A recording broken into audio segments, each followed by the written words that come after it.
Então, bem-vindos, pessoal. Mais uma semana está começando. Estamos na quarta semana já do nosso bimestre, né? Nosso segundo semestre do ano. Quem está no 10º período já, olha, já passou um mês aí de aula, né? Do 10º período. Mas o tempo passa e a gente precisa conversar um pouquinho mais. Semana passada a gente terminou sustentabilidade das edificações, né? Eu passei um trabalhinho para vocês, avisando de novo, vocês têm até dia 26 de setembro para entregar o trabalho, tem todas as instruções lá. É um trabalho mais simples, não tão longo, porque eu sei que vocês estão atarefadíssimos de coisas para fazer, ou é o TCC1 ou é o TCC2, né? Ainda mais o TCC2. Então eu dei um trabalho mais simples, mais conciso, mas que vocês possam tirar informações. E quem sabe alguns desses trabalhos a gente pode até apresentar na semana de iniciação científica da própria Unendrada, já que a gente já está fazendo no formato da semana. Eu prometi hoje que eu ia falar de uma norma 15575, que fala sobre sustentabilidade, entre outras coisas, sustentabilidade nas construções. Então, é isso que a gente vai tentar conversar um pouco hoje sobre esse assunto. Vocês devem estar daqui a pouco já vendo a apresentação. Deixa eu ver se está funcionando o meu... agora está funcionando. Está funcionando tudo agora, graças a Deus. Deixa eu pegar só minha caneta aqui. A gente, então, está entrando na semana 4, tá? Caneta vermelha. Aumentar a espessura. A gente está entrando na semana 4 da nossa disciplina de Estudos Ambientais de Sustentabilidade, e hoje a gente vai ver a BNT-NBR 15575, tá? É assim que se chama oficialmente, tá? Toda norma da BNT, ela tem esse prefixo NBR e normalmente a gente coloca a BNT junto. Então, seria o nome completo da norma BNT-NBR 15575. Na verdade, ela é um conjunto de normas, 1, 2, 3, 4, 5 e 6, tá? A 1, ela foi revista em 2021, em 29 de setembro de 2021. Então, ela não tem nem, como eu vou dizer para vocês, nem um ano de idade. Ela está bem nova, bem fresquinha ainda. A anterior era a NBR 5751 de 2013, está aqui. Então, na verdade, a de 2013 para 2021 não sofreu mudanças substanciais. Houve ajuste em alguns pontos, mas a ideia básica continua absolutamente toda igual. O conjunto de normas, a 1, 2, 3, 4, 5 e 6, a gente chama de... nem está aparecendo aqui, então vou pegar minha caneta. A gente chama de edificações ambientais, desempenho. E esta parte 1, que é a mais importante agora, nesse momento, para a gente, se chama requisitos gerais. Então, a norma, a BNT-NBR 15575-1 de 2021, ela tem o título de Edificações Ambientais, Desempenho, Requisitos Gerais. Tá? Ela tem também um nome em inglês. Algumas vezes, a norma ela é simplesmente traduzida pela BNT. Então, algumas vezes eles podem colocar assim, por exemplo, ABNT, ISO, NBR e tal. Por que isso? Porque foi uma norma ISO. A ISO é a Organização Internacional de Padronização, ela tem sede na Suíça, em torno de 150 países que são afiliados. É uma organização não governamental, então ela não é ligada a nenhum governo. e cada país tem direito a um representante. No nosso caso, do Brasil, é a famosa ABNT, Associação Brasileira de Normas Técnicas. Tá? Só para vocês terem uma ideia, qualquer um pode se associar à ABNT, e qualquer um pode ajudar a fazer normas. Então, eu já participei da discussão sobre duas normas diferentes. Não tem nada a ver com esse assunto, é do assunto ambiental, mas de outras coisas. Tá? Então, eu já participei. A minha ideia pode ser utilizada, pode não ser utilizada. Então, a própria BNT, ela organiza reuniões. Hoje em dia, essas reuniões, a grande maioria delas está sendo feita de modo virtual. Ela organiza reuniões e faz discussões. Essas reuniões com especialistas. Digamos que eu tenha uma empresa que faça algum tipo de material de construção sustentável. Eu posso participar das reuniões para discussão da 15575, qualquer uma das 6 normas? Posso. A minha empresa vai ter que se associar à BNT e, a partir desse momento, eu posso até sugerir outras normas que nunca foram feitas. Tá? Ela é ligada ao comitê, o CB002, que é sobre o assunto construção civil. Só para vocês terem uma ideia, a 15575-1 tem 98 páginas. Você pode lá entrar na BNT e pode comprar. Eu acho que ela está em torno de 300, 400 reais. Somando até as 6, são mais de 300 páginas, tá? E cada norma, obviamente, tem um objetivo. Senão, para que vai existir aquela norma? Então, o objetivo da 575-1 é estabelecer os requisitos e critérios de desempenho aplicáveis às edificações habitacionais, como um todo integrado, bem como a serem avaliadas de formas isoladas um ou mais sistemas específicos. Então, o que significa isso? Esta norma, ela tem como base avaliar, colocar, definir os requisitos e critérios, já vou explicar mais detalhado isso, de desempenho em uma habitação. E isso tem várias coisas diferentes. Então, tem até durabilidade, resistência, iluminação, água, luz, desempenho ambiental. Então, ela tem como finalidade dizer assim, olha, cada habitação hoje tem que ter no mínimo esse desempenho, tá? Cada habitação tem que ter no mínimo esse desempenho. E as diferentes partes do conjunto de normas vão falar sobre diferentes assuntos. Então, eu posso fazer essa avaliação separado cada um desses itens ou todos em conjunto. Então, esse é o objetivo.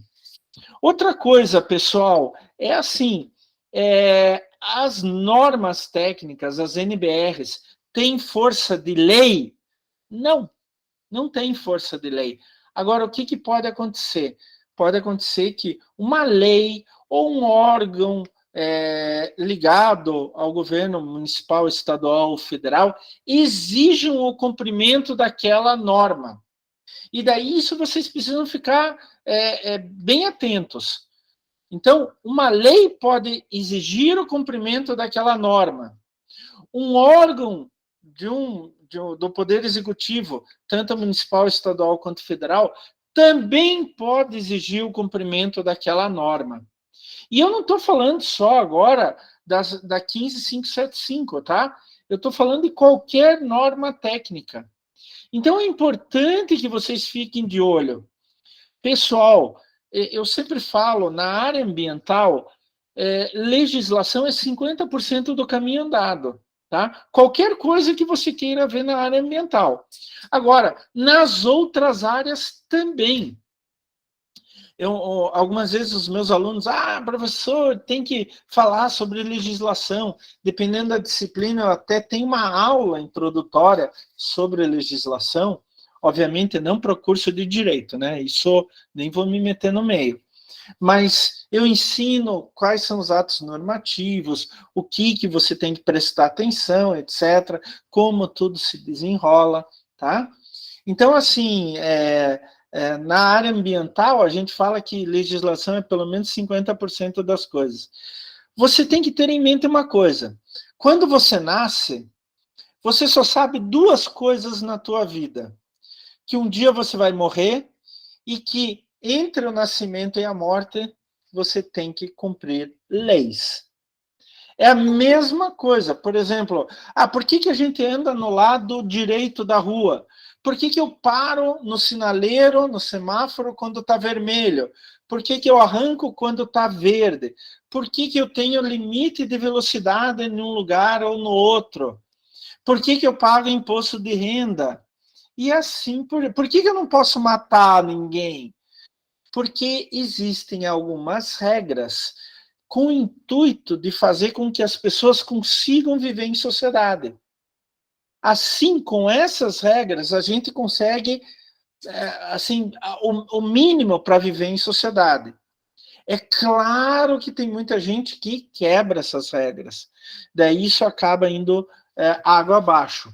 Mas a intenção da legislação é exatamente essa. Então, as NBRs não são leis. Não é que a ABNT fez uma NBR e ela automaticamente tem que ser cumprida. Mas as leis podem exigir o cumprimento da NBR. Tá? Então, não se surpreendam quando, por exemplo, uma lei chegar e colocar, olha, tem que se cumprir tal NBR. Não tem problema, tem que se cumprir. E pronto.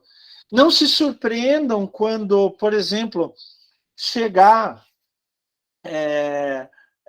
um fiscal da prefeitura na obra e dizer essa NBR não foi cumprida, vocês têm que cumprir, senão eu vou embargar a obra, vou cobrar multa, porque ele tem o direito? Tem o direito.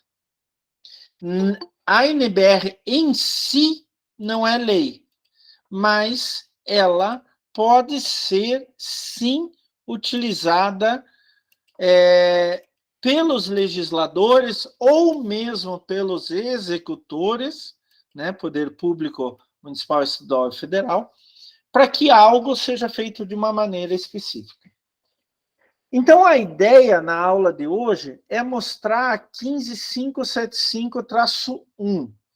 E nas aulas seguintes, onde a gente vai falar de qualidade do ar, análise de ciclo de vida, materiais de construção, eficiência energética, economia de água e resíduos e assim por diante, a gente vai falar daí, puxar um pouco da séries 15575, 1, 2, 3, 4, 5, 6, e também colocar novos conceitos para vocês, tá? Agora, uma coisa importante, gente, é importante, e eu quero que vocês coloquem isso na cabeça de qualquer jeito. Professor, então, para fazer uma edificação com bom desempenho, eu tenho que decorar a NBR 1575 e seguintes, traço 1 e seguintes. Decorar, você não precisa. Saber interpretar, precisa. Saber utilizar a tecnologia para cumprir o que está na norma, precisa. Isso significa o quê? Que vocês precisam pensar. Vocês vão ver que a norma não é tão detalhista assim. Ela não é tão estreita. Ela permite uma série de coisas. Qualquer norma, ela permite que você trabalhe. E essa norma em específico, e seguintes, né? Esse conjunto de normas, ele é mais ligado a isso ainda, tá? Só para vocês terem ideia, não é, pelo amor de Deus, não vão decorar esse slide, por favor. Para vocês aplicarem a 15575-1 de 2021, vocês precisam auxílio de muitas outras normas.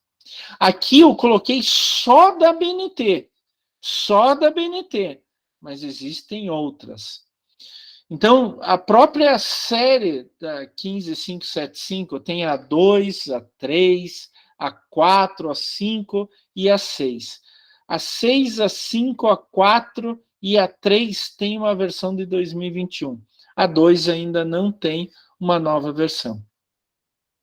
Agora, eu coloquei aqui só as NBRs. Elas são de auxílio. A própria NBR coloca, olha, verifique tal outra norma NBR, tá? Pessoal, eu peço desculpas pela minha ignorância, mas o CAU, o Conselho de Arquitetura e Urbanismo, ele deve ter como se diz, um convênio com a ABNT para que os arquitetos possam comprar ou consultar essas normas mais barato ou mesmo de forma gratuita, tá? Então, dei uma verificada lá no CAU. O CREA tem isso. Então, através do CREA, a gente pode comprar normas mais barato do que seria no dia a dia, tá? Mas dei uma verificada nisso daí, tá bom? Então, essas são algumas normas. Aqui poderia colocar norma, e a própria BNT coloca normas europeias, americanas e etc., que podem ser utilizadas aqui para complementar a ideia da 15575. Então, vamos voltar aqui. Eu estou indo muito rápido, gente? Eu gosto de falar. Não, professor, tá tranquilo.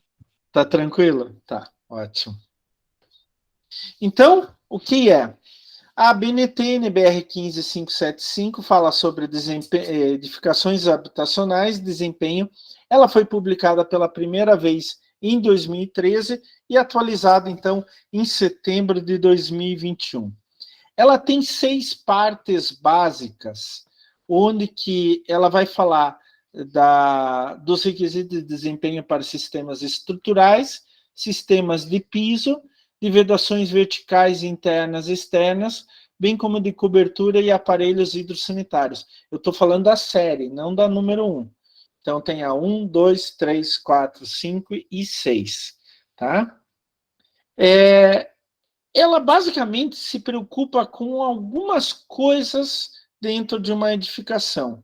Por exemplo, o desempenho estrutural da edificação, a segurança contra incêndio, a durabilidade, a estanqueidade, quer dizer, onde que eu não vou perder energia, onde que eu não vou perder água, onde que eu não vou perder temperatura, etc. E desempenho acústico, lumínico e térmico. E ela pensa isso em 3 categorias: segurança, sustentabilidade e habitabilidade. Segurança para a pessoa que está utilizando aquela edificação, seja como moradia, seja como trabalho. Sustentabilidade, quer dizer, aproveitar os recursos de tal maneira que as próximas gerações tenham os mesmos recursos. Então, eu posso fazer minha edificação, posso tomar todos os cuidados e conforto para o ser humano? Devo, mas eu devo me preocupar também com a sustentabilidade. Da onde vem aquele material, do que ele é feito, mesmo porque isso pode atingir o ser humano de uma maneira ou outra. E a habitabilidade, né, que é o conforto que a pessoa tem, mas aí vai muito uma percepção de pessoa para pessoa. Então, a série de normas tem essa ideia, tem essa noção, tá? E ela é organizada a partir dos elementos do edifício, da habitação, cada parte diferente, levando em consideração as condições de implantação e, principalmente, as exigências dos usuários. Isso vai definir os requisitos, que são as características qualitativas, os quais você pretende atender, e a partir dos requisitos, os critérios, que daí são grandezas quantitativas. E com os requisitos e critérios, eu vou tentar atender às condições de implantação e às exigências dos funcionários, dos usuários, perdão. Então, o requisito é uma característica qualitativa. Isso significa que é uma vontade, é uma percepção, não necessariamente um número. Então, o usuário quer uma temperatura agradável. Ele não está dizendo qual temperatura. O usuário quer uma habitação que dure 50 anos, tenha vida útil de 50 anos, vida útil de projeto de 50 anos. Né? Perdão, ele quer uma habitação que tenha uma longa vida útil. Ele não está dizendo quanto. Daí os critérios, que são grandezas quantitativas, vão definir os números. Então, o usuário quer uma temperatura agradável, em média 20 graus, sei lá, estou chutando agora. O usuário quer uma vida útil longa, quanto? 50 anos. Então, a parte qualitativa de percepção do usuário são os requisitos. E a parte quantitativa, e daí que é a definição do qualitativo, são os critérios. Eu acho que essa figura demonstra muito bem qual a ideia da norma, como que a norma está estruturada. Então, quando eu vou construir um edifício, uma habitação qualquer, eu tenho as exigências dos usuários e as condições de exposição. Uma coisa é construir um edifício num clima temperado, outra num clima tropical, outra num clima equatorial. Essas são as condições de exposição. E aqui entra a legislação também, tá? O que os legisladores querem, o que eles pensam. Né? E outra coisa que faz parte integrante da norma, da série de normas, são as exigências dos usuários. Então, eles querem tal condição para viver bem, para viver confortavelmente, tá? Isso tudo vai compor o que a gente chama de requisitos. E lembrem-se, os requisitos são sempre qualitativos. Eu quero uma temperatura boa, né? Eu quero economia de água, mas não fala quanto. Daí, a gente vai passar para os critérios. E esses, sim, são quantitativos. Inclusive, a norma traz muitos exemplos, muitos anexos. Eu vou dizer até uma coisa para vocês, são umas 30, 40 páginas de anexos com critérios, que daí são basicamente quantitativos. Só que para saber se está tudo correndo conforme o previsto, se está tudo conforme o planejado, está tudo conforme as condições de exposição e as exigências dos usuários, a própria norma fala que cada coisa dessas tem que ter um método de avaliação. Pode ser por análise de projeto, ensaios laboratoriais, construção de protótipos ou mesmo simulação computacional, tá? E a própria norma também estipula quais são os atores que devem fazer cada uma dessas partes diferentes. Então, eu tenho primeiro critérios qualitativos, abrangem um todo. Daí os os requisitos qualitativos, que abrangem um todo. Daí os critérios que são quantitativos. Opa, eu já vou deixando cada vez mais definido. E para ver se eu cheguei lá ou não, eu vou usar um método de avaliação. E a própria norma vai dizer qual vai ser esse método de avaliação. Então, ele pode puxar, por exemplo, outra norma. Olha, para avaliar a estanqueidade de vedações externas e internas, você tem que usar tal norma. Daí você tem que puxar outra norma, submeter aquilo à avaliação, conforme essa outra norma, para ver se está correto. Professor, mas a gente tem que fazer tudo isso? Não. A gente tem atores diferentes. E, normalmente, métodos de avaliação, a gente contrata consultores, laboratórios ou outros profissionais para fazer um laudo sobre aquilo. E daí provar que você entrou dentro dos critérios necessários anteriormente. Bom, eu falei aqui que os requisitos são qualitativos. E tem 3 grandes grupos de requisitos na norma: segurança, habitabilidade e sustentabilidade.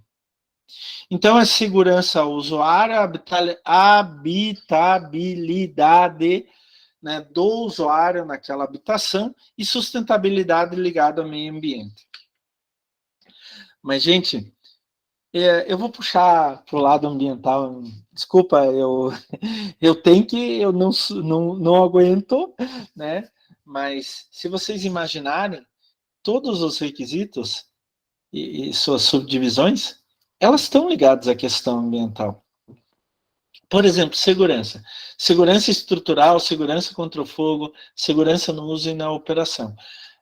Para o ser humano não ter nenhum problema de saúde, ótimo, maravilhoso, está certíssimo, sem sombra de dúvidas.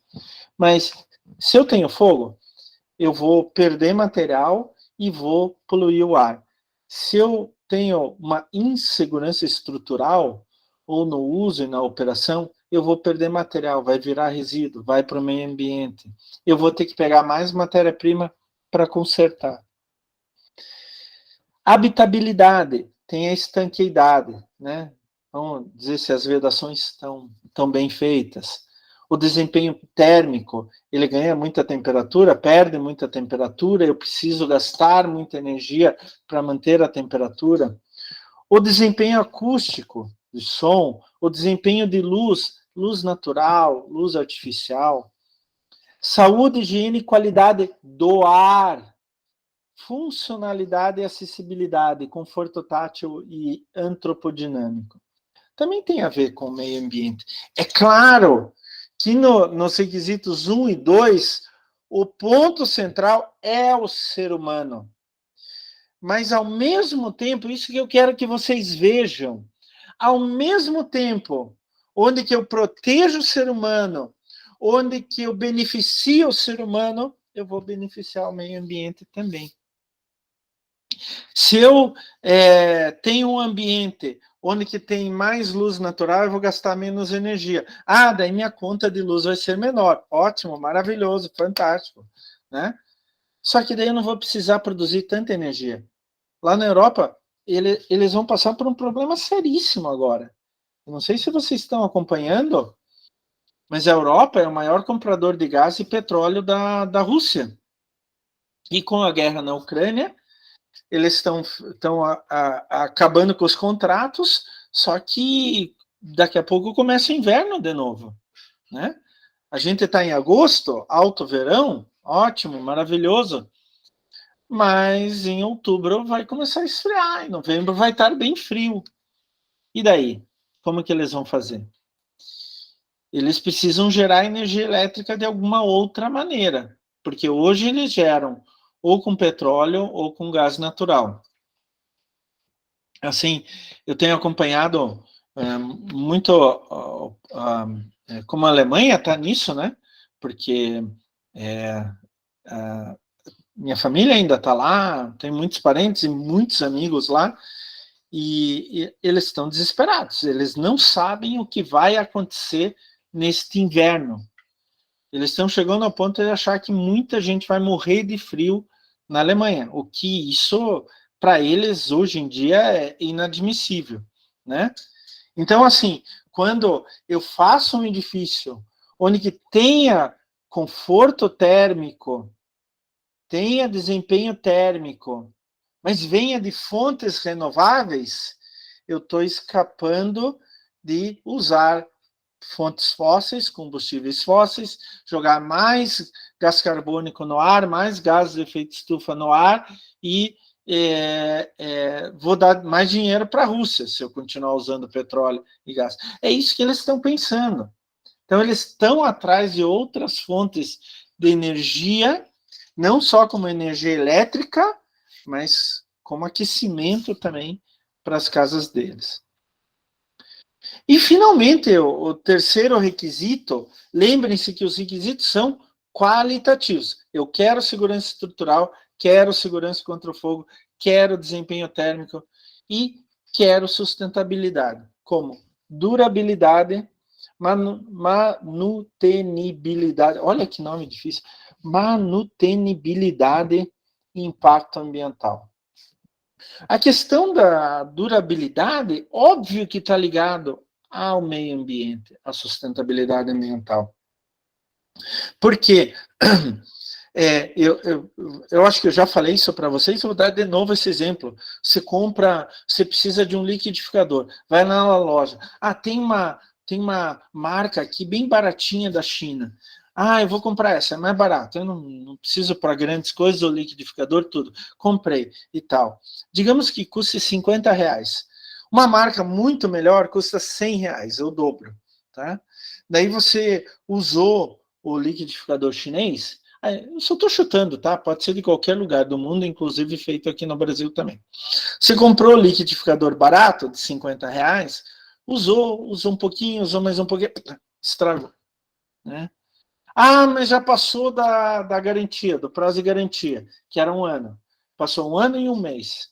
É o que a gente chama de obsolescência programada, né? Foi 1 ano e 1 mês. Passou, então, 1 mês. O que eu posso fazer? Vou levar para consertar. Seu Klaus, para consertar, isso vai custar R$40. Mas um novo sai 50. Provavelmente você vai comprar um novo. Mas quando você comprou o segundo, você já está pagando o equivalente àquele mais caro. E aquele mais caro dura 3, 5, 6, 7 anos. Eu tenho um liquidificador aqui que deve ter quase 10 anos. E eu uso bastante. Vocês estão vendo? Um liquidificador é um pouquinho mais caro, ele equivale a 2 mais baratos. Só que ele dura 4, 5, 6 vezes mais. Então, ao longo do tempo, o liquidificador mais caro vai se tornar mais barato. Ótimo, preço. Agora, em relação à durabilidade ambiental. Um liquidificador mais caro tem quase o mesmo material que um liquidificador mais barato. Vai mudar um pouco o motor, alguma coisa. Digamos que ele tenha 10% a mais, 20% a mais de material. Quando eu compro um mais barato e ele quebra, eu preciso jogar ele no lixo, resíduo. Quando eu compro o segundo e ele quebra, mais resíduo que eu vou jogar no lixo.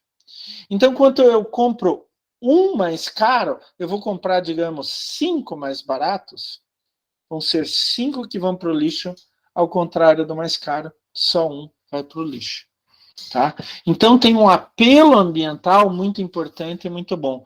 E eu queria que vocês pensassem nisso, né? Porque isso é básico dentro da sustentabilidade na arquitetura. A mesma coisa, manutenibilidade, manutenção. Então, hoje, por exemplo, a Suécia já tem leis, lei, que muitos equipamentos precisam ter manutenção fácil. O governo dá subsídios para manutenção de equipamentos.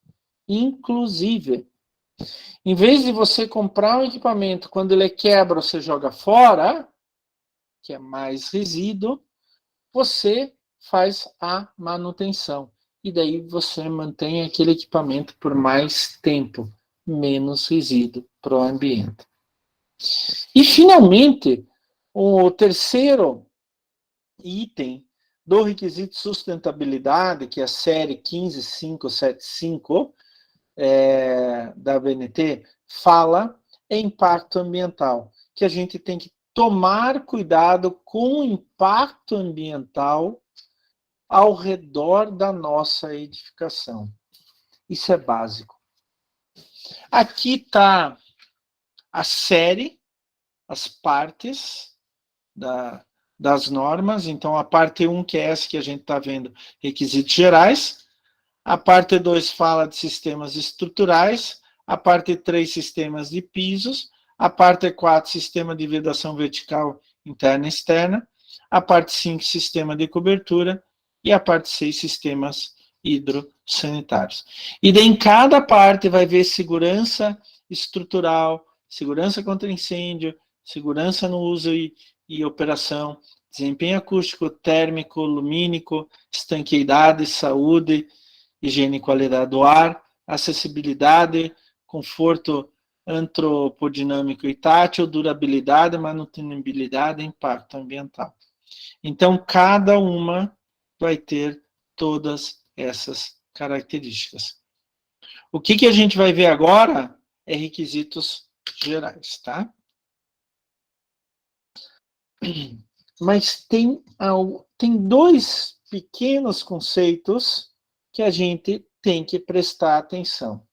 E eu acredito que vocês já devem ter visto em outras disciplinas esses conceitos. Em primeiro lugar, o conceito de vida útil, ou VU, tá? Vida útil ou VU. A gente fala que vida útil é o período de tempo em que um edifício e ou seus sistemas, elementos e componentes se prestam às atividades para as quais foram projetadas e construídas, considerando-se o atendimento aos níveis de desempenho dessa norma e a periodicidade e a correta execução dos processos de manutenção, que daí são especificados no manual de uso, operação e manutenção. Tá? A vida útil se inicia com a emissão do habite-se ou auto de conclusão de obra, vai depender. E depende diretamente de cada envolvido na construção da edificação cumpra o seu papel. Então, o arquiteto, ao fazer o projeto, o engenheiro ao executar o projeto e assim por diante. Não tem nada a ver com garantia contratual ou garantia legal, tá? Garantia contratual é o período de tempo que o construtor, a construtora, o incorporador dá ao comprador, né, para reclamação de defeitos ou vícios de produto adquirido.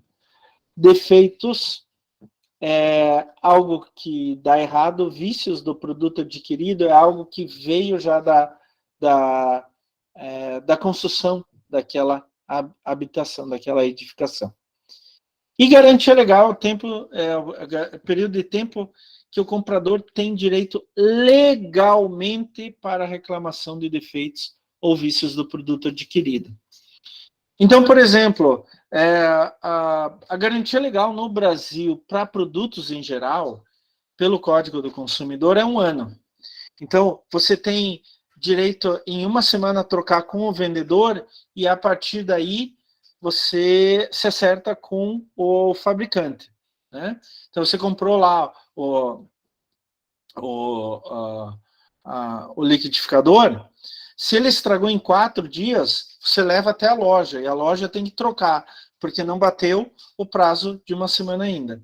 Agora, se passou de 1 semana, você tem até 1 ano de garantia. Daí você tem que entrar em contato direto com o fabricante para ele providenciar. Uma dica, daí eu vou dar uma de Cláudia Silvano aqui, a mulher do Procon. Quando vocês vão comprar um produto, pensem bem se aquele produto tem assistência técnica no Brasil e principalmente na tua cidade, por exemplo, aqui em Curitiba. Porque muitas vezes, isso a Cláudia Silvano fala muito dessa questão de garantia legal, quando a empresa é de fora do Brasil e ela não tem assistência técnica aqui, todo o processo é muito mais complicado. E a empresa pode até se eximir da garantia legal. Ela não consegue se eximir legalmente perante a lei, mas na prática ela não dá, difícil, não sei o quê, então ela usa desculpas para não fornecer a garantia legal. A mesma coisa quando a assistência técnica está em outra cidade, tá? O ideal é que tenha assistência técnica na tua cidade. Mas eu posso simplesmente dar mais garantia do que é legal? Claro. Então, eu dou 3 anos de garantia. Ótimo, maravilhoso. O problema é meu. Tá? Outro conceito que a gente tem que trabalhar é vida útil do projeto. É um pouquinho diferente, não diferencia muito, mas é um pouquinho diferente. É o período de tempo estimado para o qual um edifício e seus sistemas são projetados a fim de atender às diferenças, as atividades para as quais foram projetados e construídos. Tá?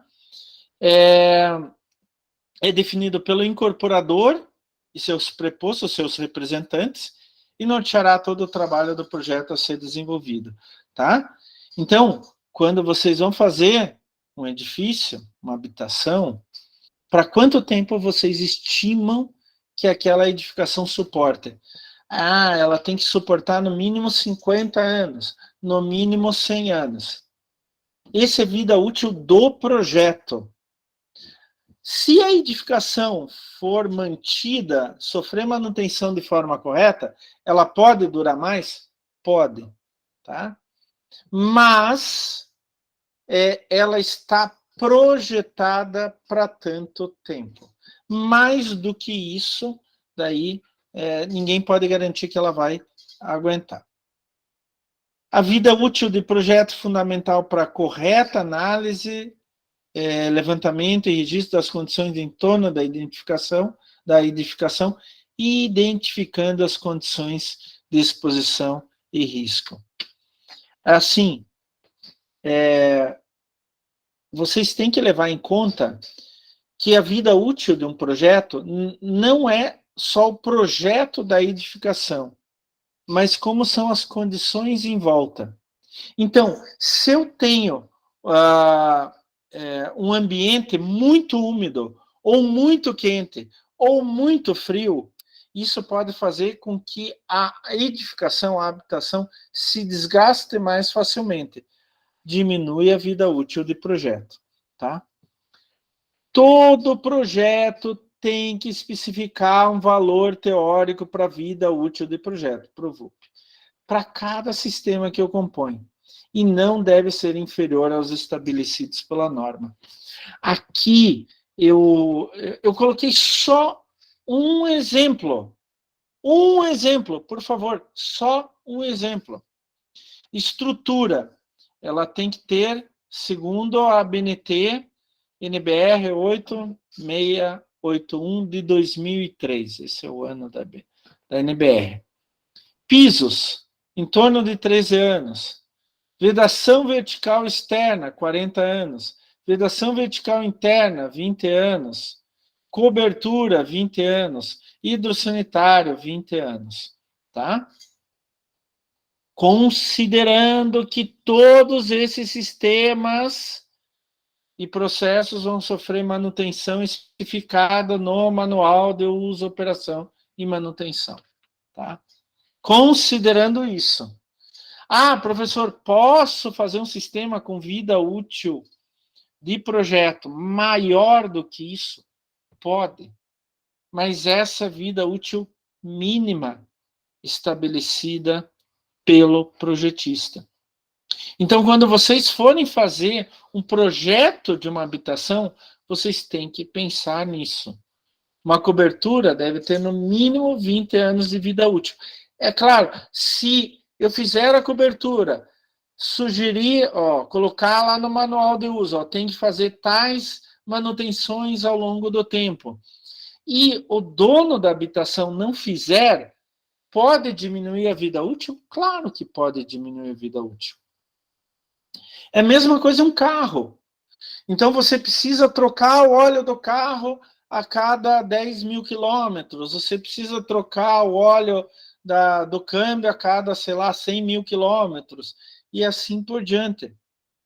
Se eu não fizer essa manutenção, o meu carro vai durar menos tempo do que estava previsto na fábrica. Então, você ganha o manual de operação do carro, e lá diz qual é a quilometragem, o tempo que você tem que fazer essa manutenção, trocar essas peças, e assim por diante. Normalmente, no caso de carro, se faz por quilometragem. No caso de modificação, se faz em período de tempo. A não ser que o uso seja exagerado, mais do que o normal estabelecido. Então, daí, a vida útil do projeto também pode diminuir. Como que eu vou definir a vida útil do projeto? 3 conceitos básicos. Efeitos da falha no desempenho do sistema ou elemento, maior facilidade ou dificuldade de manutenção e reparação em caso de falha no desempenho, e o custo da correção da falha, considerando-se inclusive o custo de correção de outros subsistemas ou elementos afetados. Então, quanto maior a probabilidade de falha, menor a vida útil. Mais caro também vai ser a edificação, a manutenção da edificação. Quanto maior a dificuldade de manutenção, reparação, menor a vida útil do projeto. Quanto mais fácil se tornar a manutenção e reparação, maior é a vida útil do projeto, EVUP. E, finalmente, quanto mais caro é a manutenção e a correção de qualquer falha, menor a vida útil do projeto. Tá? De novo, é a mesma coisa do carro. Né? Um carro baratinho, ele tende a falhar mais. Se ele falhar mais, ele vai custar mais. Daí, uma hora, ele vai ficar tão caro que eu não quero mais aquele carro. Né? Agora, algumas vezes os carros mais caros são muito complexos em caso de manutenção e reparação. Você precisa de um mecânico com equipamentos específicos e etc. Daí isso vai se tornar cada vez mais caro, mais difícil. Tá? E daí pode diminuir a vida útil também daquele carro. Então, a vida útil do projeto tem essas 3 ideias básicas. Quanto mais falha, menor a vida útil. Quanto maior dificuldade de manutenção e reparação, menor a vida útil. E quanto maior o custo de correção daquela eventual falha, menor a vida útil do projeto. Mas para atingir esta vida útil do projeto, existe uma norma, tá?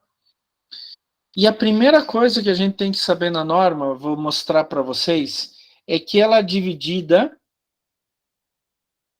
ela tem 2 atenções principais, as fases e os escopos e as disciplinas consideradas. Então, a fase e o escopo quer dizer em qual fase do projeto você está.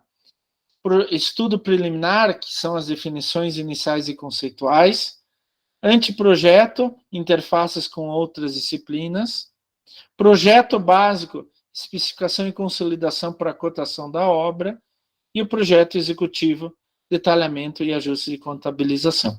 Gente, isso daqui vocês sabem milhões de vezes melhor do que eu, né? Mas cada fase tem suas características. Tem coisas que eu preciso no projeto executivo obrigatoriamente que eu nem sonho no estudo preliminar, né?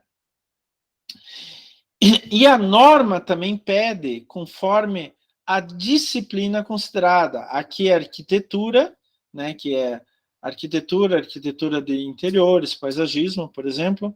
ST, estrutura.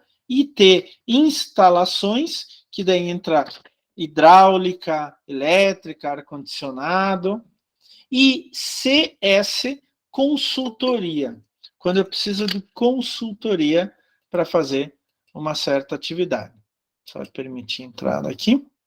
Ô, professor, aproveitando o embalo, que eu tinha erguido a mão aquela hora, mas não queria atrapalhar a aula, o professor não viu. Tá? Você tem que Então, o professor diria que a gente deve condicionar, proporcionar, né? Então, com essa edificação, ela tenha uma certa resistência para questões químicas, físicas e ambientais de risco? Sempre. Em todos os aspectos, Mateus, ela tem que ter certas condições específicas em todos os aspectos. Daí isso vai aumentar a vida útil. Além de dar conforto, além de dar sustentabilidade, isso acaba aumentando a vida útil do projeto. Você entendeu? Se eu tomo cuidado com questão de temperatura, questão de consumo de energia, questão de consumo de água, segurança, incêndio, manutenção, quais materiais eu vou usar e etc., eu acabo aumentando a vida útil do projeto. Então, o espírito da norma está exatamente nisso, da série 15575. 15575. Ela, tanto a 1, 2, 3, 4, 5, 6. Ela está exatamente nessa ideia. Cada sistema daqueles que eu falei, cada sistema, ele tem que ter todas essas preocupações. Quando eu faço isso, a tendência é aumentar a vida útil do projeto. Além de ser um projeto a longo prazo mais barato, a longo prazo, não estou falando na implantação, tá? Eu estou falando a longo prazo. A longo prazo mais barato, a longo prazo maior preocupação ambiental, a longo prazo mais seguro para quem vai usar aquela edificação, seja como para habitar ou seja para trabalhar. Então, é esse o espírito da norma. E é assim que vocês têm que ver. Por que eles exigem tanto detalhe? Já vou mostrar algumas coisas para vocês. Eu não vou conseguir mostrar tudo, tá? Mas eu já vou mostrar e discutir algumas coisas dessas com vocês. Mas a ideia é essa. E vocês têm que pegar isso, Mateus. Isso que você tem que entrar na cabeça de vocês. Não é simplesmente seguir cegamente a norma. Vocês têm que seguir a norma? Tem que. Mas vocês têm que pensar em como que vocês vão seguir a norma. Como que vocês vão satisfazer aquela norma para a minha condição. Então, no semestre inteiro, a gente vai falar exatamente disso. E se eu tenho... Como que eu vou fazer conforto térmico, vou fazer eficiência energética em uma casa, em um país temperado, em um país tropical, subtropical, equatorial, etc. Eu tenho que pensar no conforto das pessoas e na questão ambiental ao mesmo tempo. E a norma, ela prevê exatamente isso. Conforto, segurança, questão ambiental e etc. Ela vê exatamente isso. Então, ela é como se fosse uma sugestão para vocês, Mateus. Olha, pense assim, siga esse caminho, tá? Não sei se você entendeu, Mateus. Esclarecer um pouquinho mais? Não, tudo certo, professor. Ótimo. Então, vamos voltar aqui para a nossa... Vocês têm que sempre me falar, gente, tá? É que eu gosto de falar e eu vou falando, vou me empolgando aqui, né? Mas vocês têm que deixar claro para mim se vocês estão entendendo ou não, tá? Então, vamos pegar alguns exemplos. Eu só vou pegar alguns exemplos, tá, gente? Não dá para ver tudo, tá? Não dá para ver tudo. Então, por exemplo, quando a norma fala lá de segurança estrutural, então, esse é o requisito, item da norma 7.1, parte 2. O que preciso, aonde que eu preciso me preocupar com esse item? No estudo preliminar, não. Mas no anteprojeto, no projeto básico, no projeto executivo, a parte de arquitetura, estrutura, instalações e consultoria tem que se preocupar. Então, a atender durante toda a vida útil do projeto sobre as diferentes condições de exposição aos requisitos de não ruir ou perder estabilidade de qualquer uma de suas partes. A ideia é prover segurança aos usuários, para que se houver impacto, choque, vibração e outras coisas, não provoque sensação de insegurança para os usuários na deformação dos edifícios. Gente, semana passada, até fazer um comentário, um ex-aluno meu da engenharia civil me mandou um vídeo feito lá em Balneário Camboriú, em um daqueles prédios bem altos. Começou a tempestade, né? Uma tempestade muito forte, o prédio começou a balançar assim. E quanto mais alto, mais ele balança. Ele vai cair? Provavelmente não. Ele está projetado para não. Mas a própria altura dele faz com que ele balance muito. Ele tem segurança estrutural? Tem. Ele não vai cair. Mas ele provê uma insegurança para as pessoas. Vocês imaginem, vocês estão lá no 50º andar, andar número 50. Dá uma tempestade e o prédio começa a fazer assim. Você sabe que o prédio não vai cair. Você sabe que o prédio foi bem projetado, mas te dá uma insegurança, uma sensação de insegurança, né? Não deve ir a condições inaceitáveis de fissuras, de vedação, de acabamento, etc. Não prejudicar a manobra de partes móveis, como portas e janelas. Isso tem um caso muito interessante aqui em Curitiba, né? Tinha um edifício, na verdade eram 2 ou 3 edifícios ali no Boa Vista, Bacaxeri, inclusive uma professora, amiga minha da própria Andrade, morava em um desses edifícios, e na sala tinha um janelão que ia do chão até o teto, de uma parede à outra. Só que esse janelão estava mal colocado. O que acontecia? Quando dava uma tempestade muito forte, o janelão caía inteiro.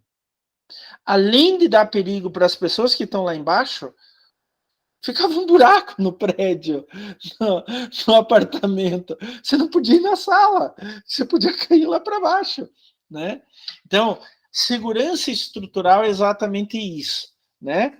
Então, para prover segurança estrutural, tem outras ABNTs, a 5629, 11682, 11122 e assim por diante. O manual do proprietário deve conter as informações relativas às sobrecargas limitantes. Querem ver um outro exemplo? Uns anos atrás desabou um edifício no centro do Rio de Janeiro, matando muitas pessoas. O que aconteceu? Era um edifício antigo, e segundo algumas investigações, eu não sei se foi o resultado final da investigação, mas ele provavelmente caiu porque em um dos andares estavam fazendo uma reforma e colocando pisos de cerâmica e pedra, etc. E esses pisos ultrapassaram a capacidade de carga do edifício. E o edifício caiu. Não foi tempestade, não foi incêndio, não foi terremoto, não foi nada disso. E a própria norma fala, o arquiteto tem que fazer isso e a coordenação da obra é aquilo. Então, o arquiteto tem que gerar planta-chave, um mapa de utilização de todos os pavimentos e cobertura, incluindo sobrecargas especiais. E a coordenação deve orientar que no projeto estrutural conste planta-chave ou mapa de sobrecarga. Outros itens ainda, por exemplo, resistência a cargas de ocupação incidentes em guarda-corpos e parapeitos de janela, né? Para aquilo que a gente se apoia, para não cair, né? Então tem que resistir a ações estáticas horizontais, estáticas verticais, impacto de acidentes. Resistências e cargas verticais concentradas em piso. No caso de segurança contra o fogo, deve dificultar o princípio de incêndio. E isso deve ser uma preocupação com o projeto básico e projeto executivo, principalmente a parte de instalações. Então, deve ter proteção contra descargas atmosféricas, raios, risco de ignição nas instalações elétricas, começar a pegar fogo, e risco de vazamento de gás. Então, a própria coordenação, inclusive tem uma BR 5419, a 3523, 15526 e assim por diante, tá? Então, tem que constar já no projeto básico estas proteções aqui. No caso, combate incêndio com água. Então, olha, no anteprojeto, projeto básico, executivo e a parte de instalações. Então, por exemplo, deve ter um volume de água reservado para combate de incêndio, conforme legislação, né? NBR 10897, 13714, né? E a coordenação da obra deve verificar o atendimento a essa legislação. Então, o arquiteto já no anteprojeto deve pensar nisso. Eu estou dando exemplos, tá? A norma é muito maior do que isso. Aqui no caso, segurança contra o fogo, facilitar a fuga em situações de incêndio. Acontece muito, principalmente em prédios residenciais, que as pessoas não têm acesso, prédios mais antigos, então, muito mais, não têm acesso a rotas de fuga. É extremamente complicado isso. Então, tem que ter rota de fuga. Então, o arquiteto, segundo a norma, já tem que projetar as saídas de emergência. E para isso tem uma outra norma, 9077. Segurança na utilização, né?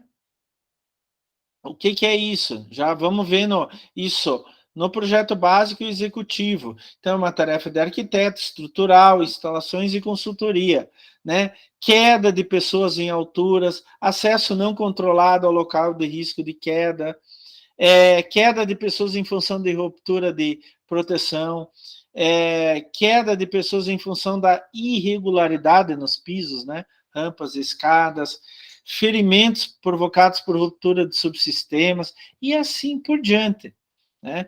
Então, tem uma série de coisas que a gente tem que se preocupar para que as pessoas não sofram acidentes no momento de utilizar aquela obra. E eu acho o seguinte, que o arquiteto tem que até pensar em outras possibilidades, como, por exemplo, quem vai usar aquela edificação? Pessoas mais novas, pessoas mais velhas? Por exemplo, a minha mãe é minha vizinha, ela mora sozinha, tem 82 anos. A casa dela é praticamente toda em um nível só. Tem somente uma sala que tem 2 degraus, mas é a última sala. É uma sala que ela nem usa, tá? Nunca usa, nem abre janela, abre a porta, nem nada. Então, a minha preocupação não é essa, mas quando ela sai de casa, principalmente na parte de trás da casa, onde que tem muitos degraus. E ela já caiu uma vez de um degrau desses. E é complicado, até a gente saber que ela caiu, que se machucou, etc. Então, a gente tem que começar a repensar até em função de quem vai utilizar aquela edificação, aquela habitação. A norma também fala lá no item 10, eu estou pulando vários, tá, gente? Só usando alguns como exemplo. Item 10, estanqueidade. Então, estanqueidade e fontes de umidade interna e externa, né? Assegurar a estanqueidade, que não entre a água ou que não saia a água, isso é estanqueidade, tá? A água utilizada na operação e manutenção do imóvel, né? Sistemas de pisos de áreas molhadas, estanqueidades de vedações verticais e assim por diante. Então, o arquiteto já tem que prever essa estanqueidade. E algumas vezes a gente tem que fazer certas estruturas para garantir que se a estanqueidade ela for violada, por exemplo, num tanque de água, que eu tenha o recolhimento daquela água que vaza e assim vá para um lugar específico. Inclusive, tem até um ensaio de estanqueidade conforme o material. Está no anexo D da parte 4 da série 15575. Agora, uma coisa que é muito ligada à questão ambiental, que a gente vai ter aula disso, né? A gente não vai discutir a norma na nossa aula, mas a gente vai discutir como pensar o desempenho térmico, que é item 11. Por exemplo, adequação de paredes externas. De novo, Isso vai no anteprojeto, básico, executivo, arquitetura, estrutura e consultoria. A gente tem que pensar a transmitância térmica máxima das paredes externas. Quanto entra de calor ou quanto sai de calor pelas paredes. Né? A capacidade térmica mínima de paredes externas. Tá? Tem um cálculo para isso, ou uma simulação computacional que vocês podem utilizar, mas isso é baseado na zona bioclimática do empreendimento. Inclusive, a própria norma tem um anexo mostrando as zonas bioclimáticas do Brasil. E é a partir daí como você pode calcular essa adequação de paredes externas, tá? Mas tem uma norma 15220-2 que se preocupa com isso, que vocês podem utilizar para isso. Outra questão é o desempenho acústico, né? O desempenho acústico é o item 12 da norma, isolação acústica de paredes externas, né? O desempenho acústico das vedações externas. Isso daí eu já posso pensar desde do estudo preliminar. Por quê? Depende da vizinhança. Eu, por exemplo, moro ao lado da linha verde, próximo ao Jockey Club. Esse final de semana foi horrível, né? Porque teve show no Jockey Club. Eu moro a mais de 1 quilômetro do Jockey Club. Mas eu não estou brincando com vocês. Eu ouço como se estivesse dentro do show. Por quê? O vento vem da direção do Jockey Club para cá. Então, ele traz o som junto. Tá? Eu tenho alguns lugares na minha casa onde que é janela termoacústica. E daí, nesses lugares, o som praticamente não entra.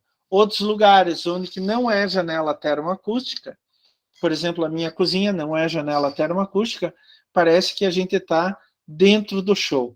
Até meu filho veio, pai, estão fazendo um show no Jockey Club? Eu não gosto desse tipo de música. Sei lá qual que tipo de música que era, né? Então, o arquiteto tem que solicitar a medição do nível de ruído no local e no entorno, para daí ele fazer o projeto relativo ao desempenho acústico. Né? Tem a 15753 e 15754. Tá? E o ensaio é feito com a norma ISO, é uma norma internacional, 140-5. O desempenho lumínico, né? Palavra bonita essa, é o item 13 da norma, desempenho lumínico da luz, né? Eu tenho que pensar isso desde o anteprojeto e principalmente a arquitetura e consultoria. E também a iluminação artificial. Então, eu posso fazer uma simulação em relação à iluminação artificial ou medição em loco, no local. Eu tenho fator de luz diurna, né, entre outros. Isso está bem especificado na tabela 5 dessa própria norma, 15575-1, tá? Então, tem ensaios aqui também. Então, a tabela 4, a tabela 5, mostra como deve se fazer a simulação e a medição. A mesma coisa eu devo pensar nos níveis mínimos de iluminação artificial, né? Daí tem o anexo B da parte 1, página 48. Eu falei para vocês da durabilidade, manutenabilidade, né? É o item 14 dessa norma, da 15575-1, e um dos pontos é, por exemplo, resistência ao ataque químico de sistemas de pisos. Então, tem que ter ausência de danos em sistema de pisos pela presença de agentes químicos. Então, o piso tem que ter resistência química. Então, vocês, como arquitetos, devem considerar a seleção da camada de acabamento. Quais são as principais características para cada ambiente e assim determinar a resistência a ataques químicos. Também tem um ensaio específico para isso, um teste, que está no anexo D da parte 3. da série de normas.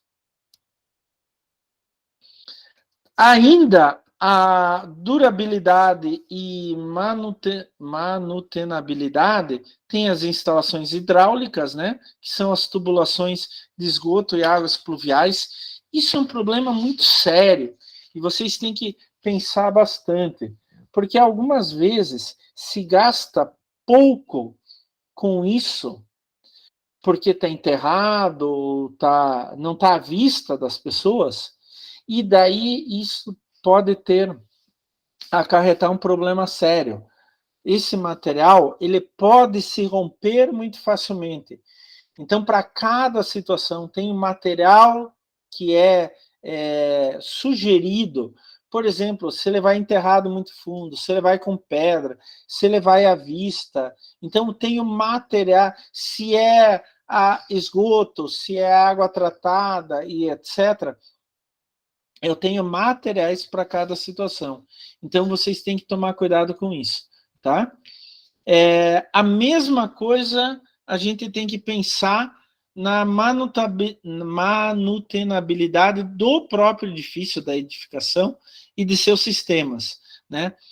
O arquiteto tem que, no projeto básico e no projeto executivo, favorecer as condições de acesso para a instalação predial, com instalações de suporte para fixação de andaimes, balancins, etc. Então, um dos pontos,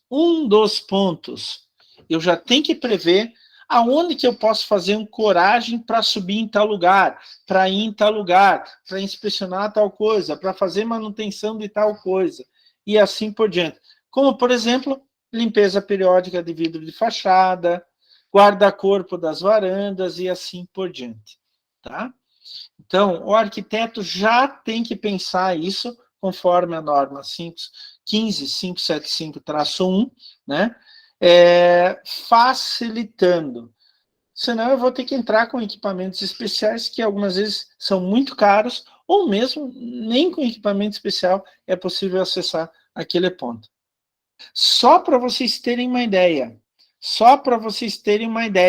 por favor, olha quantas normas a gente tem que pensar só para a questão de durabilidade e manutenabilidade. Essas normas ASTM são normas americanas, tá? As normas ISO são normas internacionais, e assim por diante. E tem uma série grande de normas brasileiras, que são as NBRs. Aqui, por exemplo, tem no item 15, que é saúde, higiene e qualidade do ar, tem a preocupação com proliferação de micro-organismos. Então, vocês têm que atender a legislação vigente, dando condições de salubridade.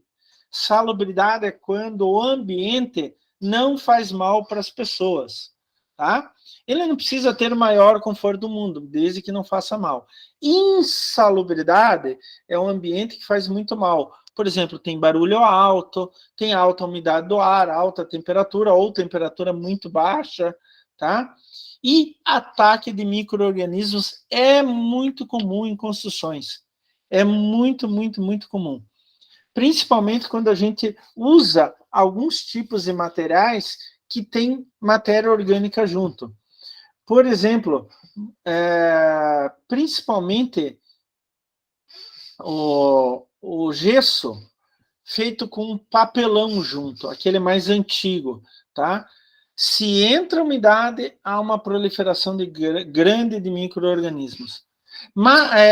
Ambientes que não têm uma ventilação boa, que não propiciam uma ventilação boa, por exemplo, um banheiro, uma cozinha, onde tem o uso de água, evaporação de água, a água vai indo para o teto, vai indo para as paredes, e daí vai tendo proliferação de micro-organismos.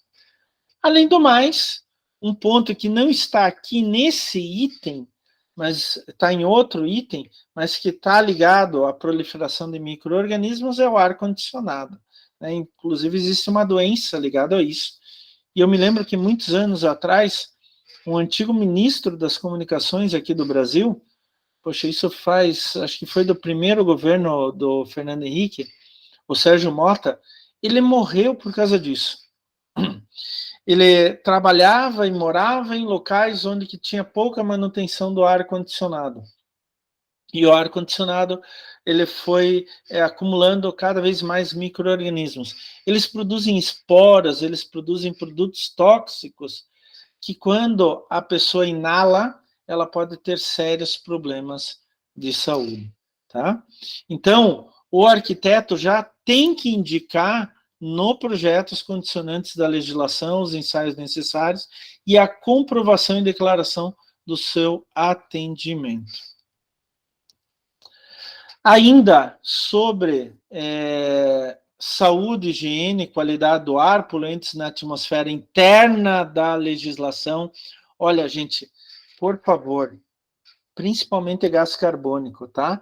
Mas existem outros produtos, como dioxinas, por exemplo, que podem ir para o ar e a pessoa inala e vai ter problemas sérios de saúde podendo morrer. O gás carbônico, o CO2, é aquele que sai no escapamento de carro. Alguém quer perguntar algo? Não, professor. Ah, tá. É o que chamam de morte branca. Quando vocês já viram em filme, né, que os caras ligam o carro dentro da garagem, fecham tudo e começa a ter liberação de gás carbônico e a pessoa morre dormindo. Primeiro faz uma assim... Orelha seca. Tem alguém aqui com... Tem. Primeiro faz... a pessoa vai liberando gás carbônico, primeiro a pessoa dorme, como se fosse assim, um anestésico. E daí, à medida que a pessoa vai inalando mais, mesmo dormindo, você vai inalando mais CO2, daí a pessoa vai substituindo o oxigênio por CO2 na hemoglobina, e ela não tem mais oxigenação de nenhuma parte do corpo, ela morre, tá? E isso pode acontecer dentro de casa. Um problema muito sério que já aconteceu muito aqui em Curitiba, no inverno, é as pessoas que não têm aquecimento em casa, elas pegarem um potinho com álcool, colocarem fogo. Não sei se já viram isso, gente, mas era muito comum aqui em casa. Talvez pergunte para os pais, avós, a gente não tinha assim tantas possibilidades de aquecimento das casas, então pegava um potinho, colocava um fogo no álcool, e daí aquecia o ambiente, mas ia tirando o oxigênio e aumentando a concentração de CO2, tá? E daí tinha gente que morria por causa disso. Quando não pegava fogo a casa, né? Então são situações extremamente complicadas. A mesma coisa na garagem, tá?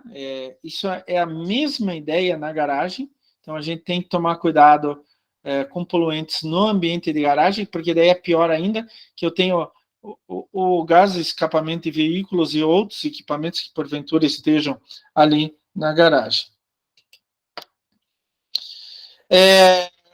Contaminação da água potável no sistema predial, tá? Isto é um outro problema muito, muito, muito sério, tá? Algumas vezes entram corpos estranhos nos depósitos de água, inclusive animais que podem morrer ali. Eu não estou brincando, eu já tive notícias de corpos humanos que foram desovados nas caixas de água de edifícios, e daí com o princípio da putrefação, né, da decomposição do corpo, aquilo vai liberando substâncias extremamente tóxicas, tá? Então, tem que se tomar cuidado. Algumas vezes a gente passa em algum lugar, ou casos mais simples, eles colocam a caixa d'água em cima, exposta, já é um problema, porque ela pega chuva, vento, frio, calor, etc., mas algumas vezes nem tampa tem. Nem tampa tem. Aí vai entrando tudo que é coisa ali. E a ideia da contaminação por refluxo. Refluxo de água, né? Separação atmosférica física mediante equipamento. para não voltar água que devia estar em outro lugar. De novo, olha aqui, eu coloquei só para vocês terem uma ideia. Quantas normas são relacionadas ao item 15, saúde, higiene e qualidade do ar? Então, vocês têm que estar por dentro de todas estas normas, que elas podem sim ser exigidas. Funcionalidade e acessibilidade. Altura mínima do pé direito, já tem que pensar no anteprojeto, né? Não pode ser inferior, vai depender do local, né? Não pode ser inferior a 2,5 metros, vestíbulos, halls, corredores a 2,30 metros, tetos com vigas inclinados, abobadados e etc., e assim por diante. E disponibilidade mínima de espaço para operação, para uso e operação da habitação. Então, vocês têm que prever qual mínimo, no mínimo, qual deve ser a disponibilidade de espaço em cada cômodo. Tá? E daí chega o principal. Deixa eu ver aqui. Ó. Vamos fazer o seguinte, para não quebrar a ideia no meio, eu vou começar a nossa próxima aula com o principal, no meu ponto de vista. Tá? Tanto que aqui eu coloquei risadinha, pessoal. Risadinha. O principal, o que é? Adequação ambiental. Principalmente em questão de impacto ambiental da nossa edificação. Tá? Então, para não quebrar a ideia no meio, eu vou conversar sobre isso na semana que vem com vocês. Tá bom, pessoal? Olha, o que eu quero deixar para vocês... Professora, norma 15.575.1.2.3.4.5.6 é gigante, é enorme. Eu não conheço nenhum engenheiro civil ou arquiteto que tenha decorado a norma. Nem quem fez a norma. Tá? Então, por exemplo, tem o pessoal da Federal de Santa Catarina, a Universidade Federal de Santa Catarina, que estava envolvido na revisão, nessa revisão que foi publicada em setembro de 2021. Nem eles sabem decor. Mas qual que é a ideia? A ideia é vocês entrarem na norma e interpretarem conforme o que a norma coloca como necessidade. Ah, professor, mas daí isso tira a liberdade do arquiteto. Não. Ela coloca algumas necessidades, digamos assim, que são importantes para a gente ter todos aqueles itens, né? Segurança, habitabilidade e sustentabilidade. Se eu tenho esses critérios mínimos, né, são requisitos, daí com seus critérios. Se eu tenho esses requisitos com seus critérios mínimos, eu posso atuar como arquiteto do jeito que eu quiser, mas eu preciso seguir aquelas ideias básicas. Gente, eu sugiro para vocês que vejam lá no CAL se tem esse trabalho junto à BNT, para vocês até poderem executar todo o projeto, né, de forma mais próxima possível do que está nas NBRs, tá? Dependendo da legislação, vocês não precisam seguir certa NBR, mas vocês vão ter que ver exatamente o que o órgão específico quer sobre aquele item. Pode ser bombeiro, pode ser polícia, pode ser o órgão ambiental e assim por diante, tá? Se não existe uma NBR específica como essa, tá? Alguma pergunta até o momento, gente? Alguma dúvida? Alguma colocação? Por enquanto não, professor, tudo certo. Por enquanto não. Na prova sim, né? Na prova sempre, né? Mas eu não quero que vocês decorem nada. Eu quero que vocês pensem, tá? Pensem. Isso é o mais importante. Isso é o mais importante. Tá bom? Principalmente em norma. Professor, Eu não decoro norma. eu mandei Fale, uma Júlia. pergunta no chat, mas acho que você não chegou a dar uma olhadinha. Na verdade, é uma curiosidade, assim, sabe? Porque a gente tem algumas normas disponíveis na internet e outras que, como você comentou, são pagas. Daí eu queria saber se você saberia me responder por que isso? Por que algumas normas são gratuitas e por que algumas são pagas? Deixa eu só fazer uma coisa antes. Eu vou parar a gravação.